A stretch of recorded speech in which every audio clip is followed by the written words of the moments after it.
P Sasikala teacher നമുക്കൊപ്പം ചേരുകയാണ്. Teacher, Sabarimala സ്വർണ്ണ കവർച്ചാ കേസിൽ 8ാം പ്രതിയും പുറത്തേക്ക് സ്വാഭാവിക ജാമ്യം നേടിയാണ് എ പത്മകുമാർ ജയിൽ മോചിതനാകുന്നത്. ഇന്ന് തന്നെ ജയിൽ മോചനം ഉണ്ടാകുമെന്നുള്ളതാണ്. അപ്പോഴും SIT കുറ്റപത്രം സമർപ്പിച്ചിട്ടില്ല. എന്തായാലും കോടതിക്ക് ഈ വിഷയത്തിൽ വിവേചനാധികാരം കാണിക്കേണ്ട കാര്യമില്ല. സ്വാഭാവിക ജാമ്യം ലഭിച്ചിരിക്കുന്നു. ടീച്ചർ, എങ്ങനെയാണ് വീണ്ടും വീണ്ടും ഓരോരുത്തരായി ഇങ്ങനെ വളരെ കൂളായി പുറത്തേക്ക് ഇറങ്ങുമ്പോൾ ഈ വിഷയത്തെ നോക്കിക്കാണുന്നത്? ഈ വിഷയത്തില് മറിച്ച് നമ്മളാരും പ്രതീക്ഷിച്ചിട്ടില്ലല്ലോ. ഈ വർത്തമാനകാലത്ത് മറിച്ച് എന്തെങ്കിലും നമ്മൾ പ്രതീക്ഷിക്കുമെന്ന് ചോദിച്ചാൽ അതേ തലത്തിൽ തന്നെ നമ്മൾ നിൽക്കണം. മറിച്ച് നമ്മളൊന്നും പ്രതീക്ഷിച്ചിട്ടില്ല.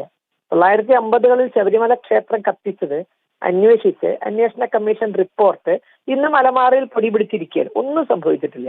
കത്തിച്ചവർക്ക് ആർക്കും ഒരു നിയമ നടപടിയും നേരിടേണ്ടി വന്നിട്ടില്ല. അതിൽ പരം ഒന്നും ശബരിമലയിൽ ഈ വിലപ്പെട്ടതെല്ലാം കൊള്ളയടിച്ച സംഭവത്തിൽ ഉണ്ടാകുമെന്ന് ഇവിടെയുള്ളവർ അയ്യപ്പ ഭക്തനും ചിന്തിക്കുന്നില്ല. കാരണം ആത്മാർത്ഥതയുണ്ടെങ്കിൽ അവനവന്റെ മുതലാണ് പോയത് എങ്കിൽ അതിനോടൊരു മമത്വം ഉണ്ടെങ്കിൽ നമുക്ക് തീർച്ചയായും ആധി ഉണ്ടാകും. ആ ആധിയാണ് അന്വേഷണത്തിന്റെ ആത്മാർത്ഥത. ഇവിടെ കാട്ടിലെ മരം തേവരുടെ ആന വലിയടാ വലിയ എന്നാണ്. ആരുടെയോ മുതൽ പോയി. അവർ നശിക്കണമെന്ന് ആഗ്രഹിച്ചവരുടെ മുതലാണ് പോയത്.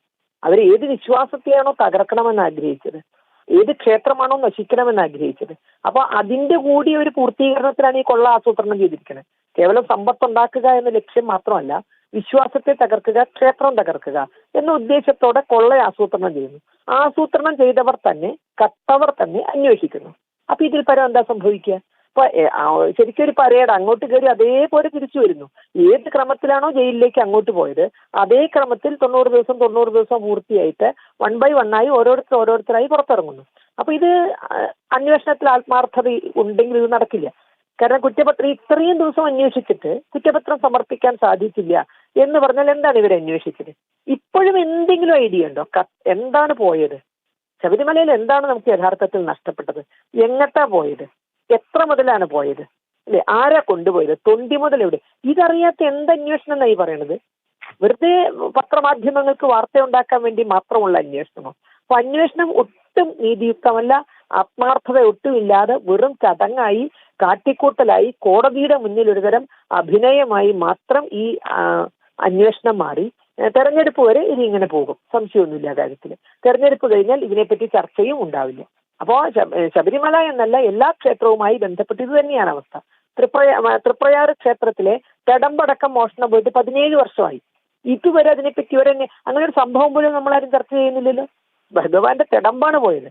ആ തിടമ്പിനോടൊപ്പം മറ്റു പല അമൂല്യമായ വസ്തുക്കളും പോയി. പക്ഷെ ഏറ്റവും നമ്മളൊക്കെ വൈകാരികമായി കാണുന്നത് തിടമ്പാണ്.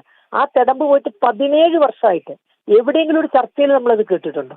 എവിടെയെങ്കിലും അതിനെപ്പറ്റി ഒരു അന്വേഷണം ഉള്ളതായിട്ട് അല്ലെങ്കിൽ കേസെങ്കിലും നിലവിലുണ്ടോ? നമുക്ക് ആർക്കെങ്കിലും അതിനെപ്പറ്റി അറിയാവോ? കേരള പോലീസ് മോശമൊന്നുമല്ല. കാരണം ഏറ്റുമാനൂർ 7.5 പൊന്നാന പോയപ്പോ ഒരു നോട്ട് പുസ്തകത്തിന്റെ കുട്ടിയുടെ നോട്ട് പുസ്തകത്തിന്റെ ഒരു കടലാസ് പിടിച്ച് പുറകെ പോയി കള്ളനെ പിടിച്ചവരാണ്. അതെന്തുകൊണ്ട് സാധിച്ചു? അത് ഉടമസ്ഥരല്ല കട്ടത്, അത് നോക്കാൻ ഏൽപ്പിച്ചവരല്ല കട്ടത്, അത് കള്ളനാണ് കട്ടത്. നേരെ മറിച്ച് തൃപ്രയാർ തിടമ്പടക്കം അല്ലെങ്കിൽ ഇവിടുത്തെ മഹാക്ഷേത്രങ്ങളിൽ നടക്കുന്ന കൊള്ള അത് കള്ളന്മാരല്ല നടക്കുന്നത്. കള്ളന്മാരായിരുന്നുവെങ്കിൽ കേരള പോലീസ് അന്വേഷിച്ച് കൃത്യമായി കണ്ടെത്തി തരുമായിരുന്നു. കാരണം അതിനുള്ള മിടുക്ക് അവർക്കുണ്ട്. പക്ഷെ ഇത് കത്തത് ബോധപൂർവം തന്നെ ആരെയാണോ നമ്മൾ നോക്കാൻ ഏൽപ്പിച്ചത് ഉടമസ്ഥരാണ് കക്കുന്നത്. ഭരണകൂടത്തിന്റെ ഒത്താശയോടുകൂടിയാണ് കക്കണത്. അവരുടെ ആവശ്യപ്രകാരമാണ് കക്കണത്. അതുകൊണ്ട് തന്നെ ഒരിക്കലും കേരള പോലീസ് അന്വേഷിച്ചാൽ അവർക്ക് ഉത്തരം കിട്ടില്ല, അവർക്ക് പ്രതികളെ കണ്ടെത്താൻ സാധിക്കില്ല. കാരണം കണ്ടെത്തരുത് എന്ന നിർദ്ദേശം ആദ്യം കൊടുത്തുകൊണ്ടാണ് അന്വേഷണത്തിലേക്ക് ഇറങ്ങുന്നത്. അത് ഈ 90 ദിവസമായിട്ടും ഒരു എത്തുംപിടി ഇല്ലെങ്കിൽ ഉറപ്പാണ് കള്ളനല്ല കട്ടിരിക്കണത്.